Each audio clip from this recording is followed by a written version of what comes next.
everyone, and welcome to another video from the team here at BlenderTech.com. Don't forget to like this video and to subscribe for more Blender, Unity 3D, and programming videos. The team tries to add at least one quality video a day. And lastly, don't forget to remember, create your way. So today I'm going to be talking and showing on the topic of retopology, or Retopology, whatever you want to call it. Retopo is what it's called in its shorthand form, and you might be thinking, okay, does that have something to do with the movie Restrepo? No, okay, Retopology. Here's my dumbed down kind of what I've figured out what it is over the ages. My dumbed down explanation. Retopology is basically taking a mesh of high polygon count and turning it into a low poly mesh, so less vertices, less faces, while trying to keep as much detail as possible. Now, technically, you could say retopologizing. I'm going to just call it retopo for now. You could say retopping. You could say that you could go from a low poly to a high poly, but technically it's from a high poly to a low poly usually. So what I've done... Oh, excuse me. A day price coffee gets me really burpy in the morning. So I've sculpted up this little cube, this high poly cube, with just a few different things. I've got something text based, so very what would you call it? It's very formal and straight, and you expect a certain shape to be there. You know what the letter should look like. I've sculpted this little face where details count, but since it's so undetailed, it's just a basic face. You can tell it's a face, but it's very simple. I've created just this blob. You say, well, I could just do that with UV sphere. Yes, you could, but that's not part of this video.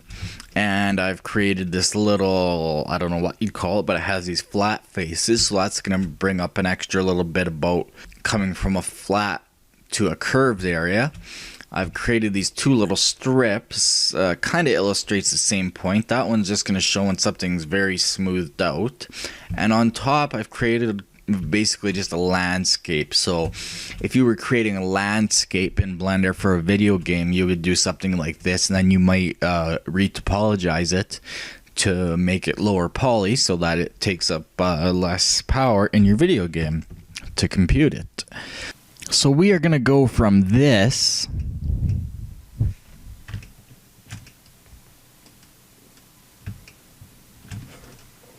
using this to create this. So within a few seconds, we have automatically taken 50,000 polygons down to about 12,000. So what is retopologizing in its technical terms? So I'll tell you a quick little story. I mean, in the early days of 3D graphics, when they were making them for video games, most meshes, they were modeled in 3D software using what you would call the box modeling technique. And if you don't know what box modeling is, just Google it. You basically take a box, you take each face, and you move it manually till you get the shape you want. Basically, you just start with a standard box, and then you can make anything by extruding, cutting, subdividing, beveling, and like I said, moving faces, edges, and vertices. And so almost every course that you view shows box modeling as a fundamental of using Blender. But in more recent times, the box modeling method has been kind of changed into a larger workflow and includes sculpting and high polygon modeling, or high poly modeling, kind of what I've done here. I've sculpted this in a high poly environment. If you go into edit mode and I choose faces, you can see you can't even see the mesh because there's so many faces, and because I've got my face dots so big, I might have to turn those down. But you can see that I've subdivided many times to be able to sculpt it cleanly. So anyways, yeah. So the resolution or detail of a mesh is always specified in terms of vertices, sometimes polygons, but whatever. Technically, the more vertices a mesh has, the more detailed it has, because each vertex represents a control point, right? On the surface by which detail can be defined. So each vertex is going to be where detail will be either shown or not shown. Either way, it doesn't matter. But you want to keep the vertex count as low as possible for performance reasons if you are importing this into a game engine. If you're doing a render, it doesn't really matter that much, but you can run into memory problems. You can see my cube here is using up almost 100 megs of memory just on its own. What most people do is they begin with a low poly model, a simple cube like I did, and then they increase the detail using subdivision, which I did many times, and then you get a high poly mesh. And then I went on and I sculpted from my high poly mesh. And the higher poly it is, the more detail you can add. Obviously, as you can see, my letters are not the sharpest. And but my cube is very smooth. It has good topology on the topic of topology. So subdivision obviously increases the number of vertices so that more detail can be added to your model. It'll be creases, cloth folds, rough surfaces, bumpiness, cracks, whatever. Subdivision, and using subdivision as a modeling technique like I have done here, however, reduces the suitability of the box modeling method, because box modeling requires myself to work directly or yourself to work with vertices and faces. And that works as long as the polygon count is low, because it's easier to manipulate individual faces when you have less polygons. But when you have subdivision surfaces at a high level, the density of the mesh makes it so impractical to model at the vertex level or even the face level. So the solution to this problem is to sculpt models using dedicated sculpting and brush tools, just like you would in real life, as I've done here. So I've created a sculpted mesh out of just a high poly subdivided mesh is the idea behind this. And so what I'm saying here is that if I'd done this using the box modeling technique and basically pulled and pushed and rotated each individual face out of the 25,000 faces, it would have taken me ages, whereas I sculpted this up in about 15 minutes. So I'm not going to get too much into high versus low poly meshes and what they mean to games and renders. I'm going to get more into the retopologizing now. So here's the steps. The first thing you want to do is create a low poly start object. So what I did was I just created a simple cube. I then subdivided it quite a few times and made sure that I subdivided it so that only quads were available, because triangles can create utterly horrible looking details unless you absolutely need them. And I made sure there was no n-gons. Now obviously, since I just used the subdivide feature, that wasn't a problem. And normalizing quad size is very important before you retopologize, because it'll just make everything easier and smoother, and it'll look better in the end. You'll keep more detail while having less polys. Again, that kind of isn't an issue because I just use the subdivide feature. So after you've created your base low poly model and then you've turned it into a high poly model by subdividing, then you go ahead and you sculpt and you do whatever with your mesh, and you end up with the end product, what we have here. So sorry for rambling so long, but I kind of want to explain some of the details behind it. So now to get on to actual retopologizing. So there's a few different ways to retopologize, and I'm going to go over them here. There's a lot of ways to do it. There's a few ways within Blender, which I'm going to show you, and there's quite a few ways using commercial software or add-ons. So programs like ZBrush can do it. I think it's CG Cookie just came out with their retopologizing software that everyone's just giving it grand reviews for. However, these are all automatic. I'm going to show you some automatic ways to do this, but manually doing it is going to get you, obviously, the results that you want. So I'm going to show you how to do that first. And how we'll be doing that is surface snapping, and then using that A-price coffee. So I'll be using surface snapping and the shrinkwrap modifier. starting with the former. So I'm going to start with surface snapping, and then I'm going to use the shrinkwrap modifier. So when I use the surface snapping method, effectively what I'm doing is I'm going to create a low poly mesh on a face-by-face basis. Now you might think, okay, you said that box modeling goes face-by-face and you don't want to do that because it would take forever.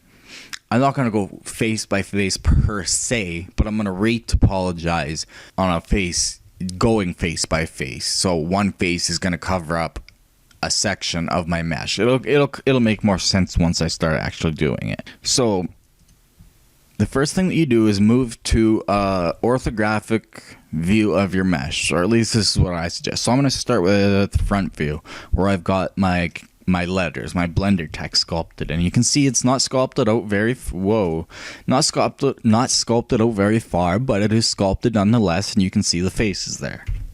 So I'm in ortho front view. So now, to begin the process of retopologizing using the surface snapping method, I'm going to create a new plane. I'm going to rotate along the X 90 degrees because I'm too lazy to open the toolbar and go align to view.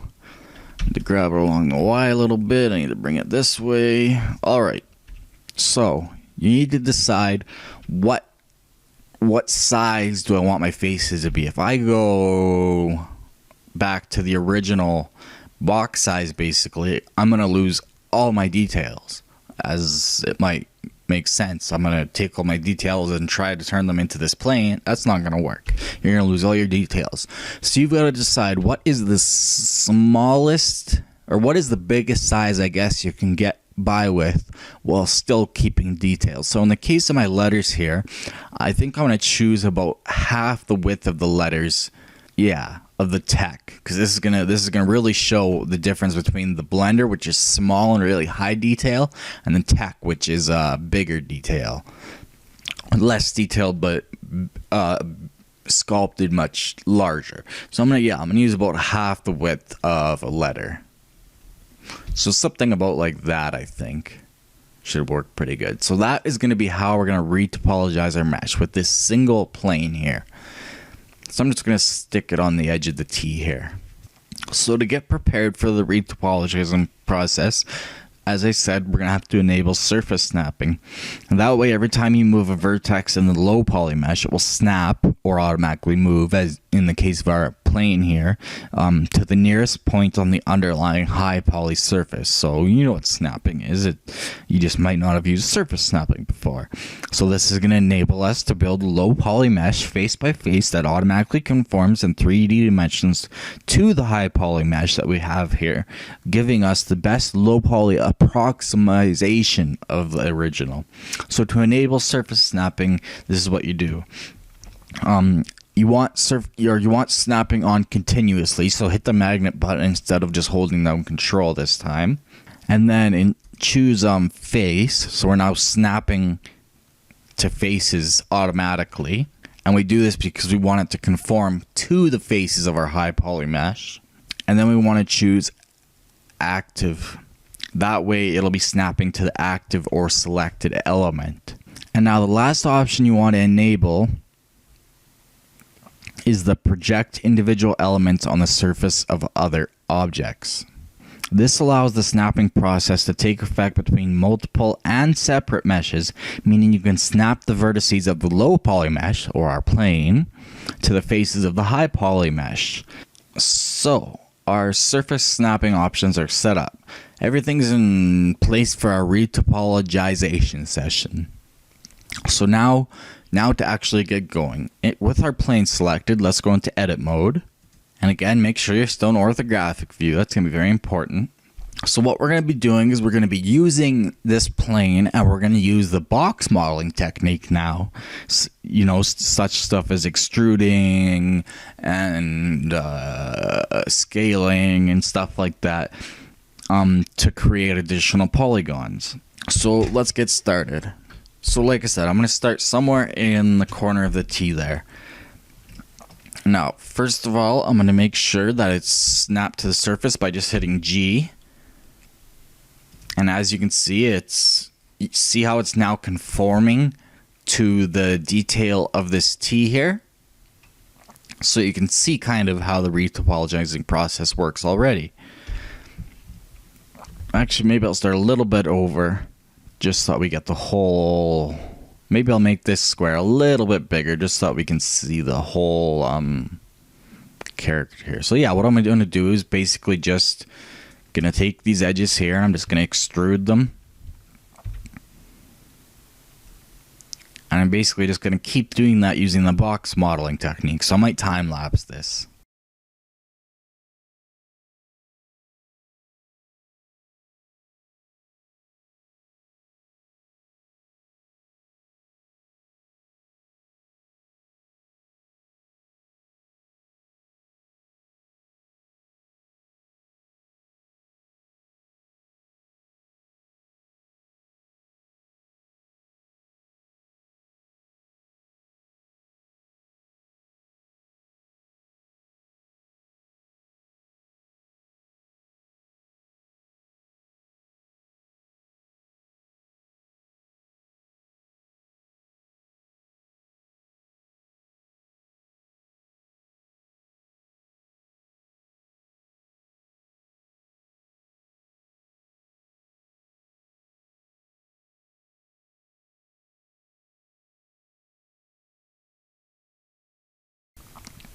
Okay, so I've now retopologized tech here. So if I hide my original cube, you can see very basically that tech is there. However, I used a quite big plane in this case, so the details aren't really there. So this is where the idea of using the biggest object possible while still trying to retain detail. So let me show you what I mean in more detail quickly here now. If I use the exact same size of plane, so I'm just going to duplicate this and make sure it's snapped somewhere along here.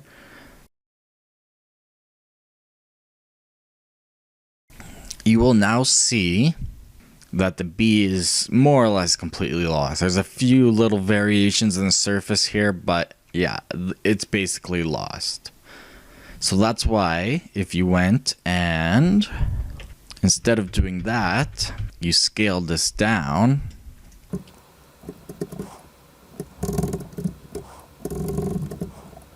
you can see how it retains more detail, but still not enough. So this is where you really have to decide what works best for your overall mesh.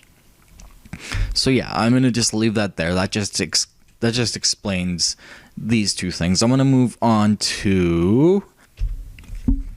So I'm now going to use the top view, this little landscape here, to show you how to automatically do this using the shrinkwrap method. So in top ortho view, we need to figure out what shape this thing is, basically. So I think I'm going to start with a cube. Scale it down. Something about like that. I'm going to grab it to make sure it's on the surface there. Actually, you know, we can do this fast. Like I said, this can be automatic. So actually, what I'm going to do is I'm going to scale it up. I'm going to grab and make sure it's on the surface here. I'm going to scale it up even more. Basically, I'm going to try to recreate this entire object using just a basic cube. Okay, what happened to my cube? So we've got a cube sitting on top of our landscape. If we go into wireframe, we can see it's much too high. So I'm just going to bring it up a bit. I'm going to go into edit mode. Take this, and I'm going to bring it right to the peaks. Now I'm going to subdivide it. I'm not going to subdivide as much as I did before, but I'm going to subdivide it enough times to get the detail I need. So maybe like that. So this time we have 1,500 faces instead of like 5,000 or 6,000. So that's a 6-to-1 polygon reduction. So that should be enough faces to create the detail here. So this is the automatic method. So now we need a modifier. I'm going to object mode to maybe make this more visible. Whoops. Yeah, solid. So now we go into modifiers. we add a shrinkwrap modifier. Our target is going to be the original cube. See how it automatically tries to do it as best as possible? So if I hide the cube, you can see that it's basically recreated that landscape as best as possible using as few faces as possible. So if I hide all my other objects, we've went from 26,000 faces to some odd, I don't know, let's see, about 1,000. So let me go back now and show you how to do that automatically and the advantages to that. So we have to start with 25,000 faces even. So we have 25,000 polygons. Or we could even go with tries. 50,000 tries, 25,000 faces. Pretty easy. We've got all this detail. So let's try to recreate that. So I'm going to put my cursor in the center. I'm going to create a new mesh cube. I'm going to scale it up so it gets all the detail. I'm going to go into wireframe. I'm going to edit it, and I'm just going to bring the edges down to where they need to be so that I'm not creating excess geometry space. Just bring it to the edges since this is a simple shape.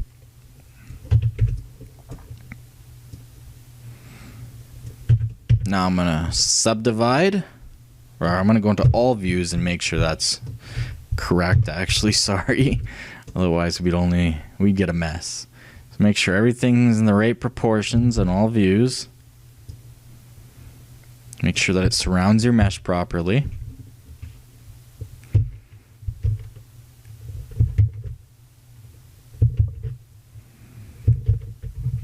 I think that works pretty good. I think it surrounds our mesh perfectly. So here's the magic of the shrink wrap modifier. Now, it won't give you perfect results as if you retopologize manually, but like I said, this is if you want a quick and dirty thing, or if your high poly mesh is very boxy and not very organic. So I'm going to subdivide. We had 25,000 faces. I'm going to do a 5 to 1. So I'm going to get 5,000 faces. So about there. So now we want to add, I'm going to go to solid mode again. Now we want to add a shrink wrap modifier, and our target is going to be our high poly mesh. And there you have it. That is its approximation of our high poly mesh. So our high poly mesh had 25,000 faces, 50,000 triangles, and our low poly mesh has 6,000 faces and 12,000 triangles. As you can see, it's not perfect, but you can almost make out Blender tech. You can tell that we had this little landscape area here. You can tell that there were flat shapes here. You can tell that we had this curved shape here.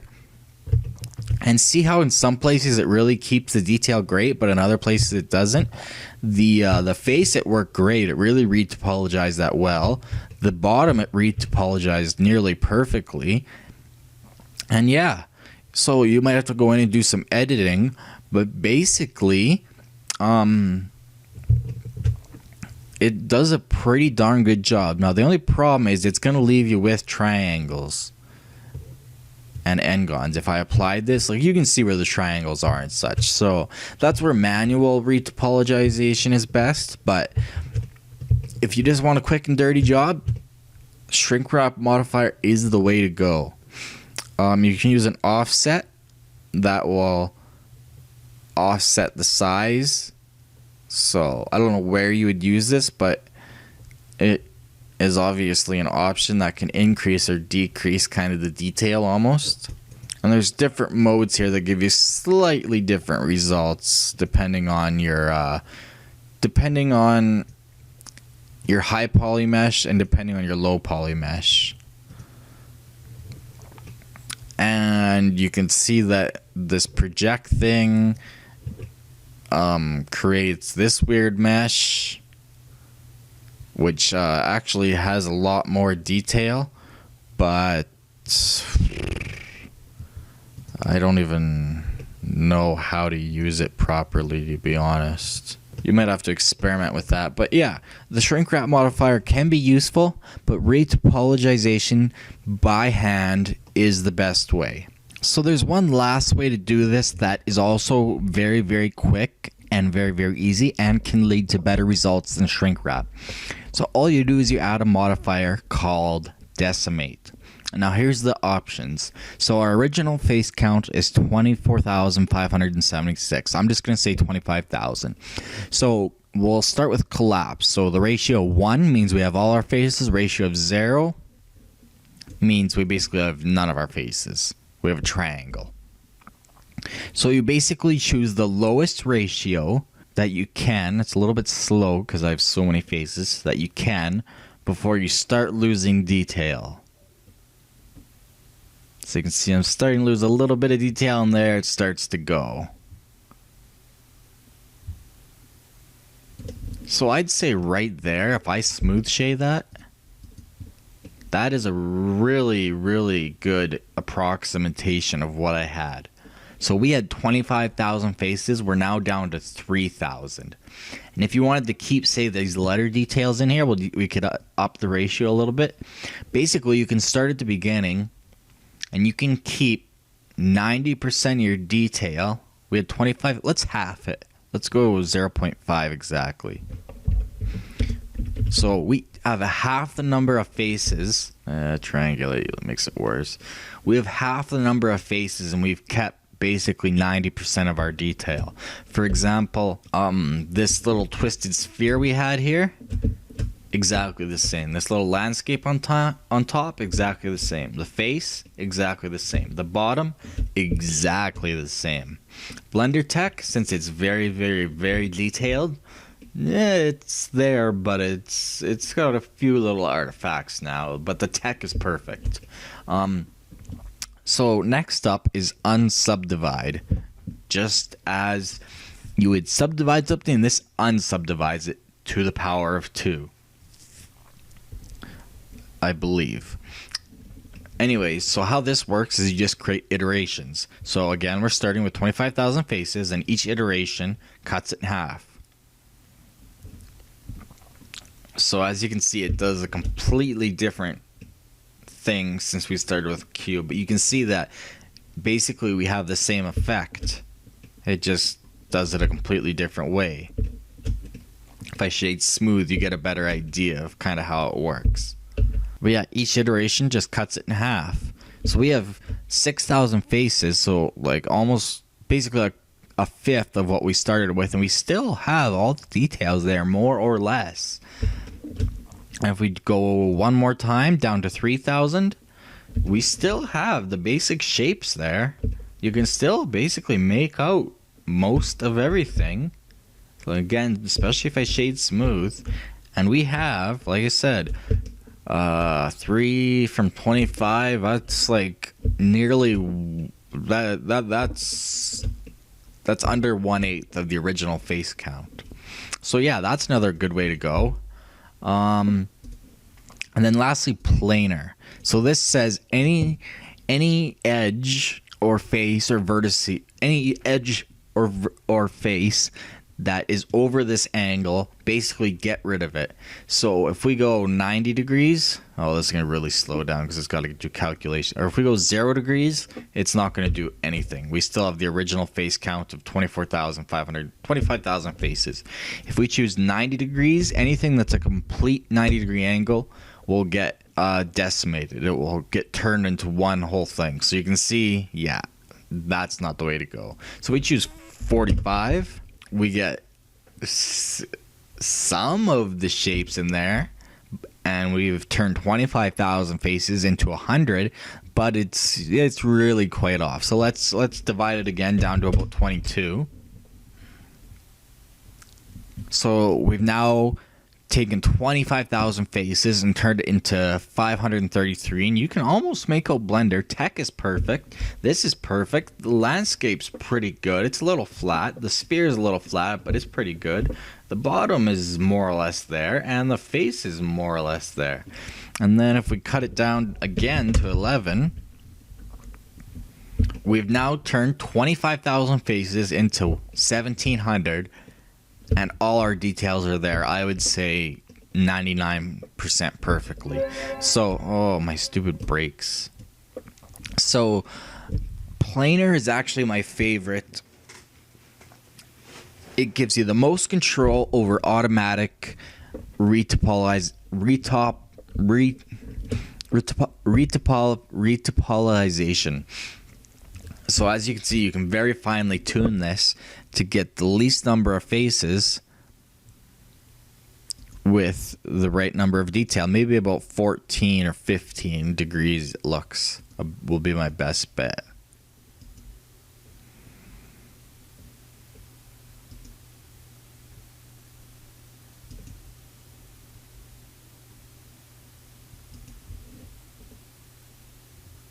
Let's go 16. So if I shade smooth,